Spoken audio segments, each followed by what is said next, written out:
Yes, guys, I'm Si. Welcome to Cardiff City World. We're here for a quick live, half hour or so. Going to talk some stuff, talk about the friendly last night, talk about new signings. Whoopee. Yeah, it's all good. Talk about the massive squad that Cardiff City have got, among among a host of other things, answer some questions, all that sort of stuff. Bit of a flying visit, but I haven't been alive since Sunday, so why not? The boys have got a week off, so we thought we'd jump on before I go on with Rodri later and just discuss some stuff. Let me see if I can turn this down because I can hear that echoing. It should be better. So yeah, interesting game last night. Some interesting tactical decisions, interesting performances also. So there's certainly lots to talk about in that side of things. And then obviously you've got the El-Ghazi signing at midnight. I thought that was great, really clever from the club because it had kind of leaked out anyway because he'd taken some photos with fans. So why not? Why not start August with a bit of a bang and kind of go from there? That was clever.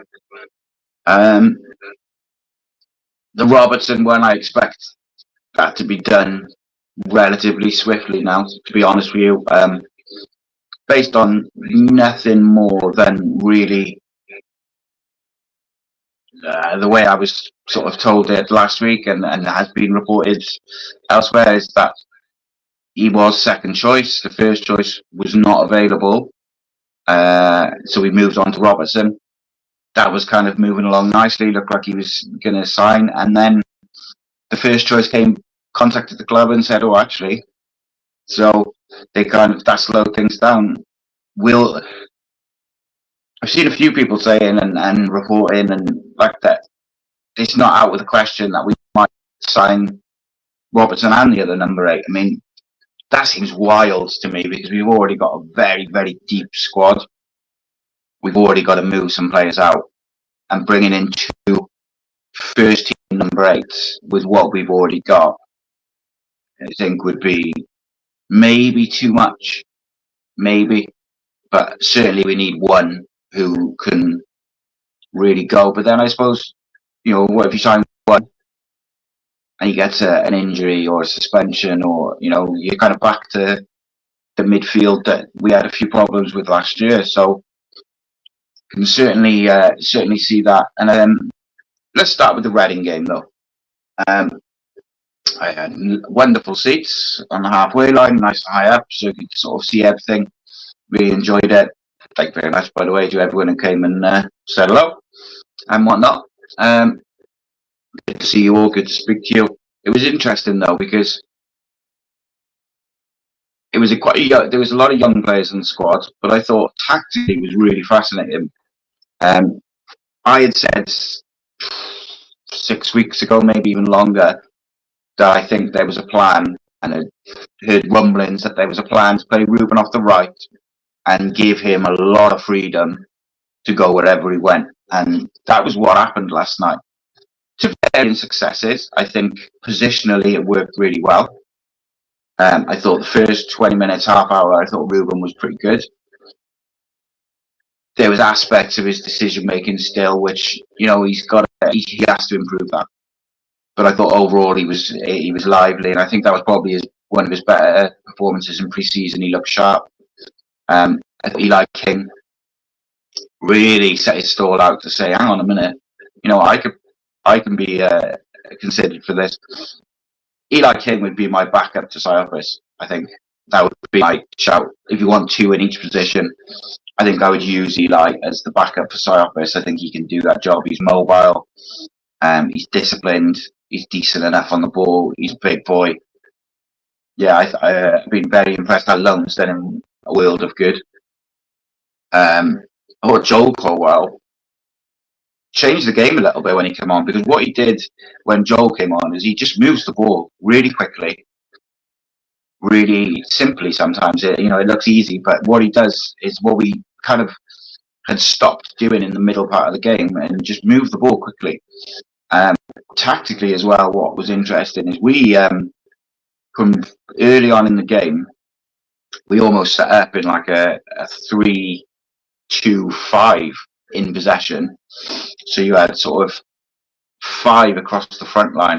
The fullbacks were so high, and which allowed, obviously Ruben, and that was one of the things I said about if they're going to give Ruben a free roll off the right, the fullbacks have to be high, and they were really good. And actually, I thought a few times we could have worked it out to the fullbacks on both sides in the first half a bit quicker, and they would have got a bit more change out of it, But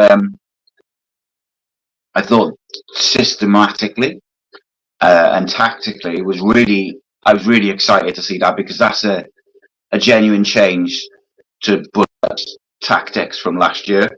And then when you put the first team players and the new players in that system, you'd expect the ball to come a bit quicker and a bit, and these things. So that in itself is quite exciting. Who else? But Pacquiao I thought was really good. I thought in the second half he struggled a little bit with a couple of sloppy passes, but I think that was probably like the heat. He played a full game, things like that. He is only 17, and actually, going forward, I thought he was really good. Just a couple of like tired things, I would say.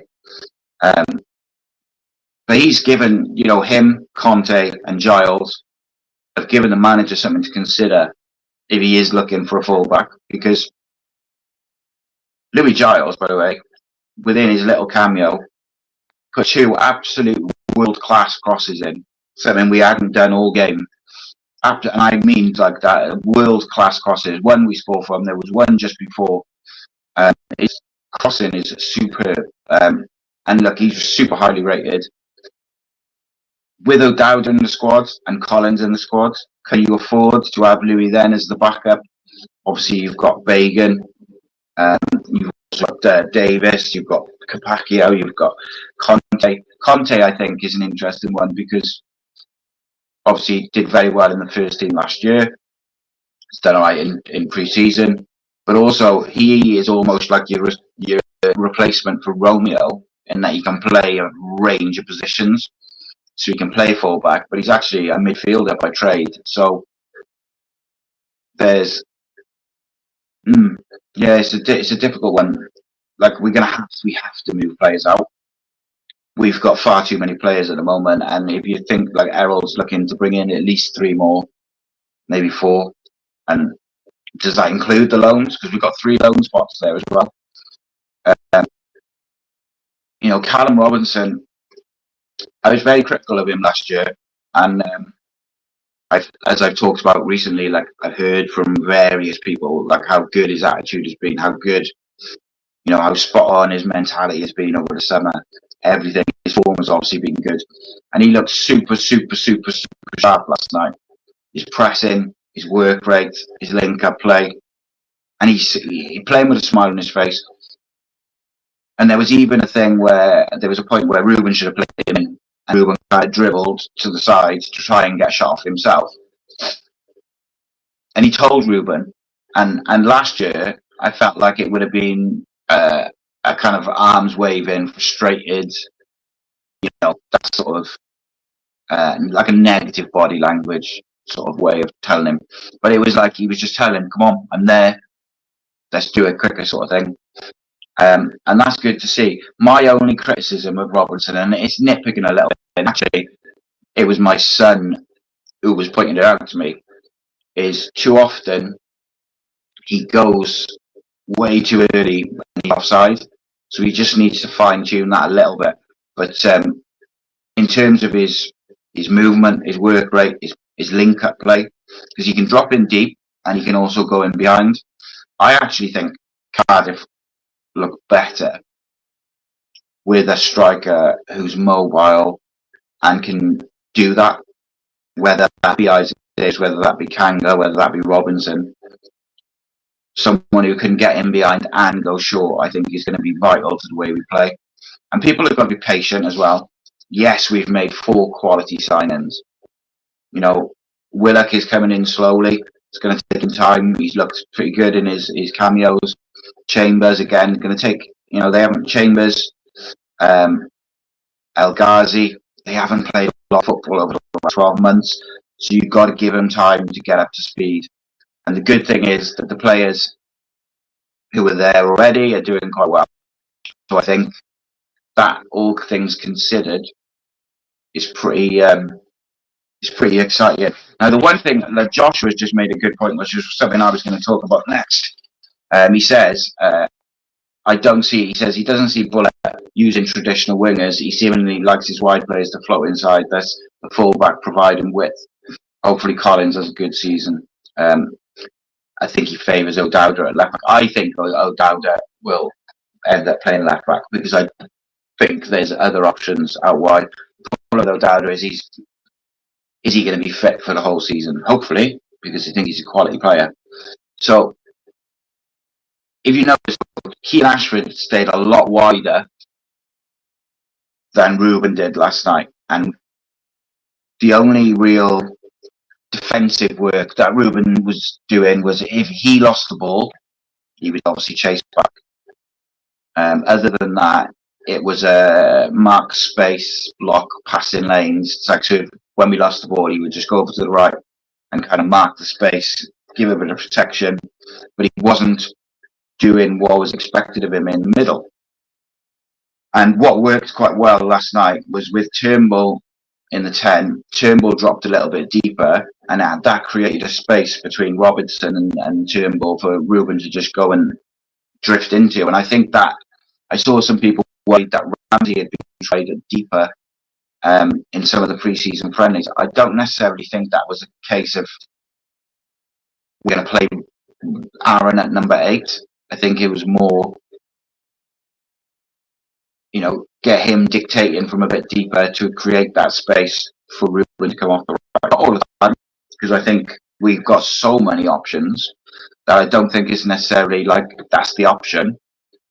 But also what's interesting is for the system, the way we set up in possession with 5 across the front line,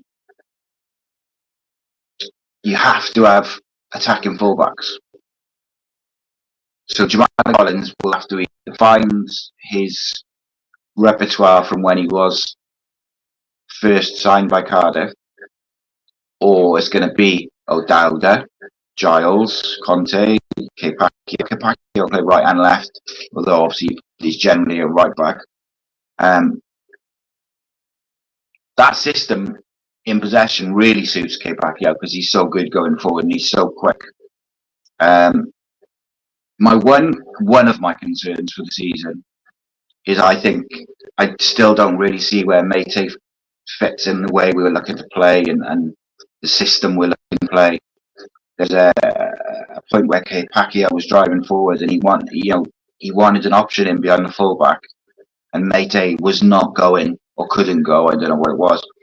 So Capaccio tried to force it by playing into the space, and he didn't get to it. And I don't think it's an attitude thing or anything like that where he can't be bothered.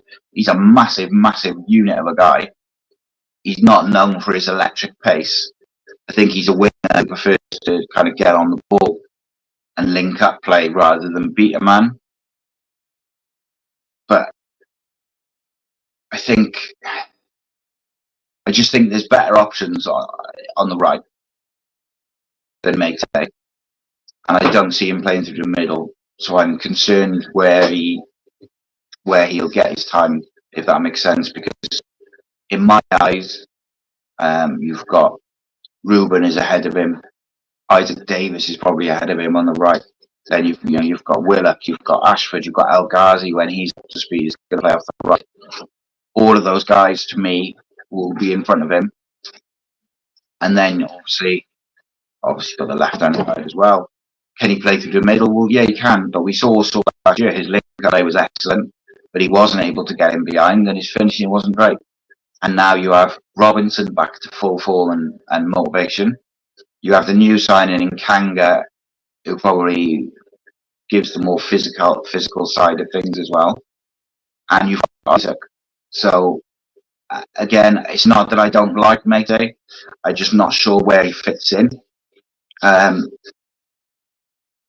I think we'll see some movement this week. I think Robertson, I wonder whether the Robertson thing is almost on hold because we need to move some players out first, or whether it is just because you had the little drama with the, not drama, but the progression of, it was all kind of looking like it was done, and then the first choice comes back and says, "Oh, I wouldn't mind it," and then we slow it down, and it's a bit interesting because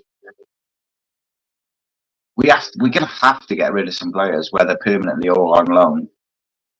But then you've got the other aspect, like Joel Colwell has been impressive in pre-season. Joel Colwell last night completely lifted the team and really like just doing the simple things, and used the overloads that we kept creating. Whereas I thought Eli King did a very good job. I'm not sure about Reno. I don't know why I don't know what we're doing with him, because I don't think he's good enough to start. I'm not sure what he offers off the bench. I understood why we took him on tour and things like that. He's someone I assumed would be going. I'm not really sure what's going on. Joshua says, agree, left back will need to overload and hold the width. We don't have the same option on the right. NG will tuck inside. Eli King did well. I thought deputy or third option to the number 8 who comes in. Well, the good thing with Eli King is he can play as an 8, but he can also play as a 6. So I think we keep him, and I think that's why we're happy to let Wintle go, because you can have Eli, who's a bit younger, probably better on the ball, is physical, and he can be the backup to Siopis, but maybe also get the odd game off the bench or a couple games in the number 8 as well. Jeff says, do I think Hannah will go? I do struggle to see where he gets game time, mate, unless we're planning on playing him at left back. But again, let me put this to you guys in the chat. Would you rather see Tanner at left back or Louis Giles, Pacquiao, or Gouda? Because to me, I'd rather see all 3 of those at left back, like a backup left back to Collins, assuming Collins is the first choice. I'd rather see those 3 options to Tanner. There's no disrespect to Tanner, he's just not really a left back. But then again, you go to the wide areas and you look at it and you think, like where's Ollie going to get his game time? So if we assume, right, that El-Ghazi, when he's fit, is going to be first choice right wing, and when Willock is fit and in form, he's going to be first choice left wing. And if Ramsey's fit and firing, he's going to be the first choice number 10, and Kanga will be the 9. You got Ruben. All right, let's say Ruben's the backup 10. Okay, that's one. Then you've got O'Dowda, Mate, Ashford, Turnbull. So actually, let's say Turnbull's the backup 10 and Ruben's the backup right. You've got all the, like, I don't understand. I just don't see Tanner in front of any of those people, really. I think he's got the ability to be in front of those people.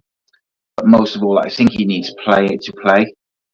And I think there's a few like that who need to play games to kick on. And like you look at Eli King. Eli King has come back looking like he's ready for his loan. Fagan Walcott looking like he's ready to be that sort of 4th choice fullback, or the 4th fullback of 3. So loans can work for sure. And I'm not sure that I see where Ollie Tanner's going to fit in at the moment. Unless, if Mate goes out and we weren't to sign another winger, maybe that would change things. But there's a few, like Joel Cole desperately needs regular football this year. But I also think he's not far off being ready. So it's a tricky one. It is really tricky because we're deep. And it'll be interesting to see who moves in and out. If he wants 2 in each position, let's just go with what we've got at the moment. So you've got Alnwick and Halworth, your keepers, and then you've also got the 2 youngsters in Dennis and Turner. Then you've got right back, you've got NG is your, at the moment, things might change, but at the moment you've got NG, and you've got Conte, and you've got Pacquiao. Centre backs, you've got Chambers, you've got Gutas, and you've got McGuinness, and then you've got Fagan, Walcott, and Bagan, who can also fill in.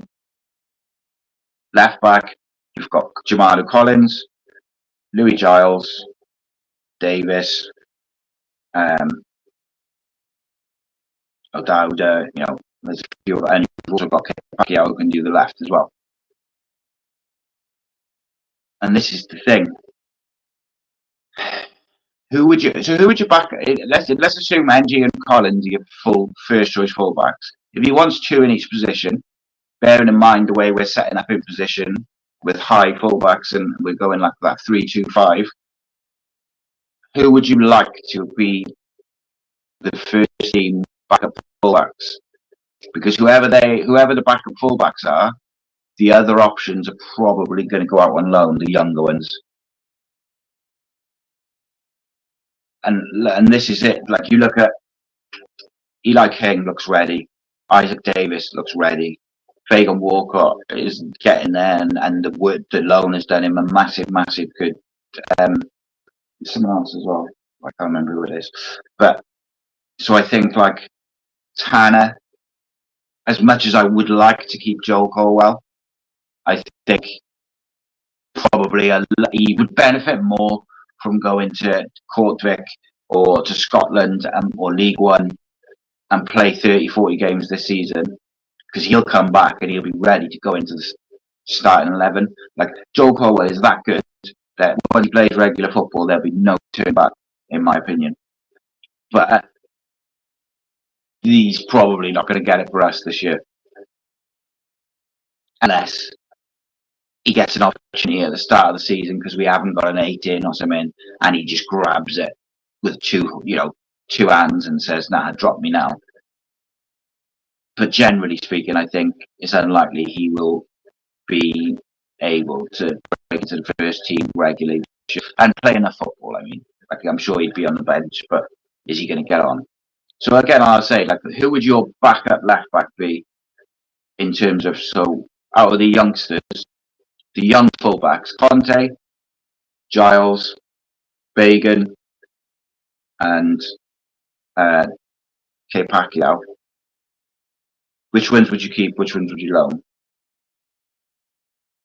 I've got my opinion, which I'll give you in a minute, but we'll go with that. Because I said earlier in the summer, I want to mix. I want to see some of these players who've come in at the end of last season and done well, and then carried that on in pre-season. I want to see a bit of a mix. I want that to be part of identity.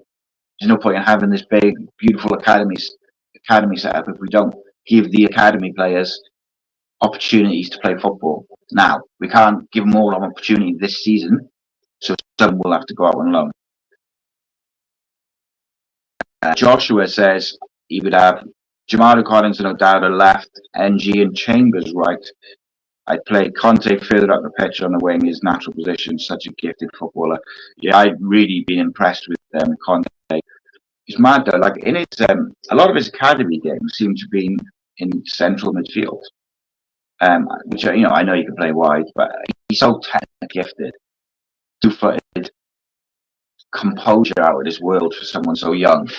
And like, he's one, actually, out of all the young players. I would be gutted if he went out on loan shirt, Conte, because I think he's in place in the first team spot.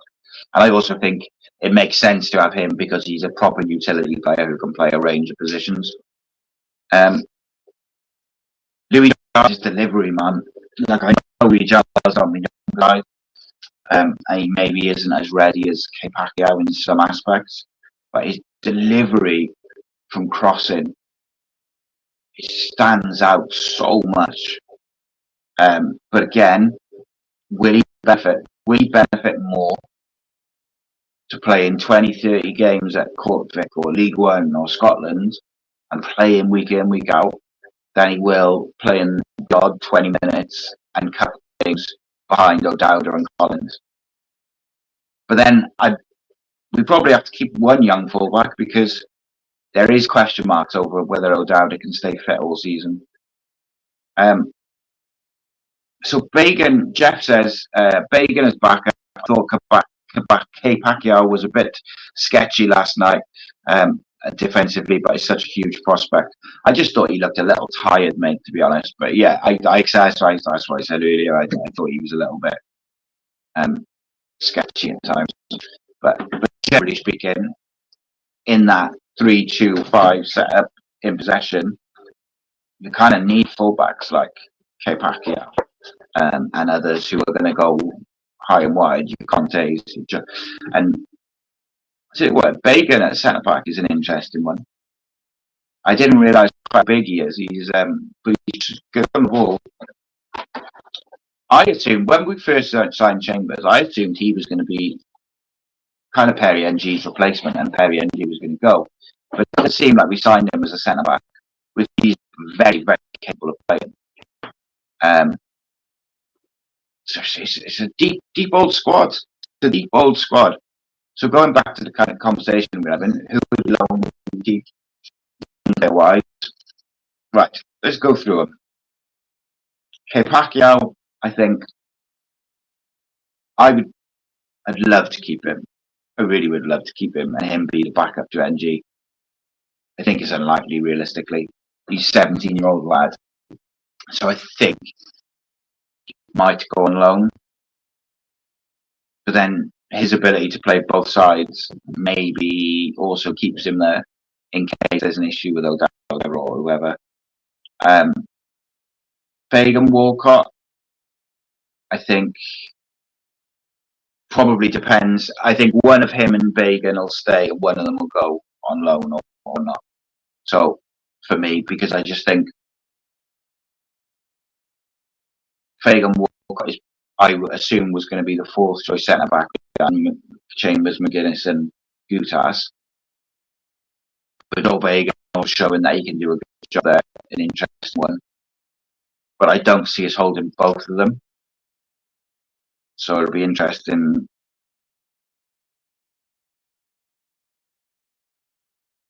And do that. Left back wise, obviously Collins, you'd assume is going to be the first choice. You've got O'Dowd there, and then you have to decide what to do. I think Louis Giles probably goes on loan. And I think it's always interesting because when a team is pushing for promotion and the playoffs, which we obviously are, we are absolutely, Bulut is aiming for the playoffs this year. That's when you tend to get less time as a youngster because you go with the experienced, and unless you're someone, you know, like a Rooney or someone who can just force their way in at a young age. And that's what I was saying about Joel. Like, the only way I could see him getting game time and forcing his way in this year is if we had like a bit of a injury crisis for the first couple of games and he ended up starting and just was so out of this world that he was like, drop me now, sort of thing. So it's going to be really interesting with those young defenders because there's a few of them who have really caught the eye over the last few months, either at the end of last season or in the pre-season. So obviously the man who matters, his opinion, will make those decisions. Midfield-wise, obviously Wintel's going. I've got to think Rinamoto will go in.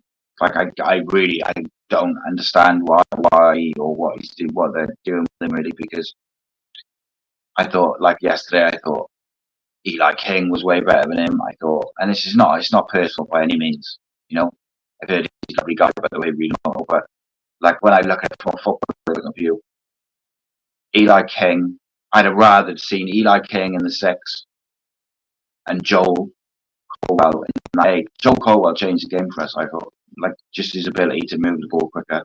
He's got that aggressive streak as well. He misplaced the pass.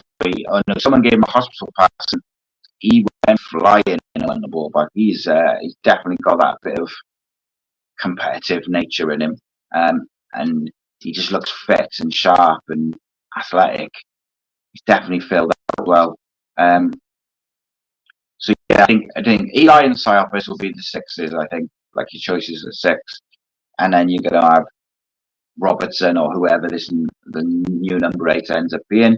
You're gonna have Rawls, and then you've obviously got your Turnbulls, Joe Colwell, people like this. I'm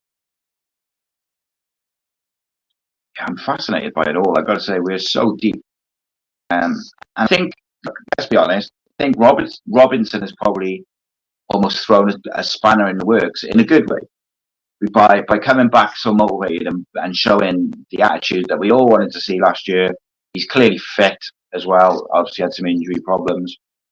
I thought we pressed really well last night as a unit throughout. Like, Robinson was clearly the trigger point, but they all went together, and it was good. I thought Turnbull was all right again. I thought him being in the 10 suited Ruben because Turnbull will go a bit deeper, and like I worry for Turnbull because I haven't seen him really show like real quality. He's tired, he's technically good. Do you know, mate, why is he not taking set pieces though still? And then he did take one last night and he went short and nearly scored. But like, it could be one of his strongest aspects of his game. Yeah, it's going to be like I couldn't even predict who's going to go in and out. Giles and Kapakio both need loans, need to taste men's football, competitive level. Same with Joel. Look at Isaac Davis, Fagan, Walcott, and King after the loans. I'd cash in on Fagan. Yeah, I think I would. So, yeah, I think I would probably sell Joe Fagan out with the kind of all of them, simply because I think Fagan Walcott looks like he give him a year or two and he could be our Abaddon-esque kind of central defender. And I did wonder whether that's why we were open to selling McGuinness if the price was right, maybe, but that's just speculation on my part. Yeah, I think I'd probably sell Fagan and Mate, Wintle. Tete, I would send on loan. Tanner, not sure on Tanner, probably loan. But I think I'm excited by these youth players coming through. You've got to be patient with them, and I find it difficult sometimes. Like I look at Fagan Walcott, Pacquiao, and Joel Colwell. I'm looking at them, and I can see how they fit in Bulut's system, and I'm excited by it because in Joel Colwell's case, I know how highly he's rated by just Cardiff, other clubs, but also like Pacquiao had stood out for Wales under 17s. You've got to be patient with them, and I think what Joshua said, like they do need regular football and they need men's football. Joel, I think, would tear it up if he went to Corvick. I think that could be a good loan. Lewis says, do you think we will sell any of Ruben, NG, or McGuinness?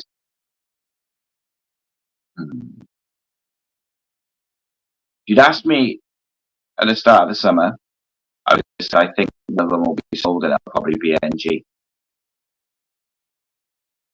Now, I'm not so sure because from what I've heard from a few different kind of people, sources, there isn't a great deal of interest in NG.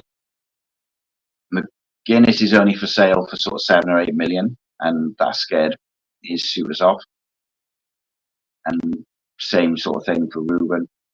I would like to see all of them stay. I said that at the end of the summer, particularly in McGuinness, but Ruben's case, I would like to see him stay for at least one more season. Like, this should be the season for Ruben because he should be able to build on what he did last year in the second half of the season. And he's got some real quality in and around him as well. So I think this should be the one for him. But look, everyone's got a price, Lewis, at the end of the day. If someone comes in with 7.5, 8 million for McGuinness, we'll sell him. It's just the way it is. Like, we won't turn down more. Like, the reason we turn down 5 is because I think it's 20% goes to Arsenal. So you've got to like drive it up. And also, I think his age, his profile, his attributes, his skill set mean that he's the perfect player for a Premier League club or a recently promoted club to go after. because they're looking. Let's be honest. The reason that those teams are looking at McGuinness is because he's good enough to play for them now, but also they're looking that they can flip him as well for profit. So, particularly in Colwell and McGuinness's case, if someone does match our price for them and we sell them, I really hope we put a massive, big, huge sell-on percentage in those clauses, because I think they'll go on and do some things, So, it is what it is. If you've got any more questions or anything you want to quickly discuss in the last few minutes, get them in, and then I'm flipping over onto Ace Podcast Nation to talk to Rodri about some Premier League stuff. We're going to talk about his visit to Cardiff last weekend. We're in the evening with Craig Bellamy, which the online version will be out tomorrow night. If I ever finish up editing it, I got to finish editing it. I'm going to just send Rodgers a message just to make sure he's on time, because he's been golfing.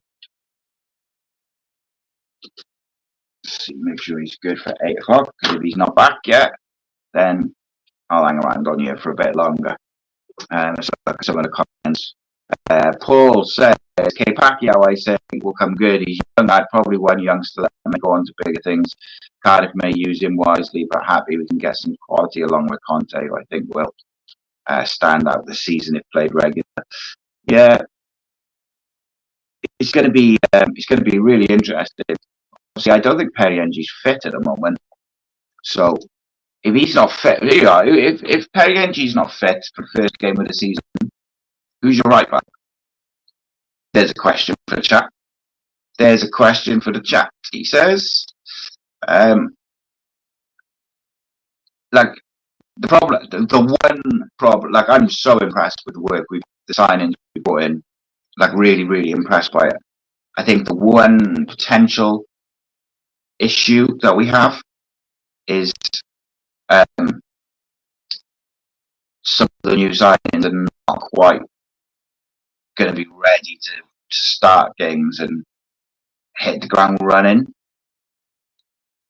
in that, like the first couple of games, because they're just not going to be up to speed. So it's, who do you start? And I think the best thing you could do is probably go with the ones who are in form. So you go with your K Pacquiao, maybe you go with Robinson. Eli King looks in pretty good form. So I think you've got to do that, really. But it depends who we bring in as well. We were on the brink at one point of bringing in Casey McAteer, and then Leicester started playing silly buggers, and that kind of went off the boil. However, I think there's a relatively good chance that, depending on the outs, we might see him in some form of Cardiff shirt next year, because I know we were keen on him when it was very close at one point. So it's going to be interesting, shall we say, to kind of see what we do and which direction we go in and the rest of it. But I'm interested in who you guys would start at right back if NG's not ready. So look, Dan says that Chambers has to start right back. If Perry isn't fit, you cannot throw K Pacquiao in first game. Be a risk, wouldn't it? Be a big risk against the Sunderland side.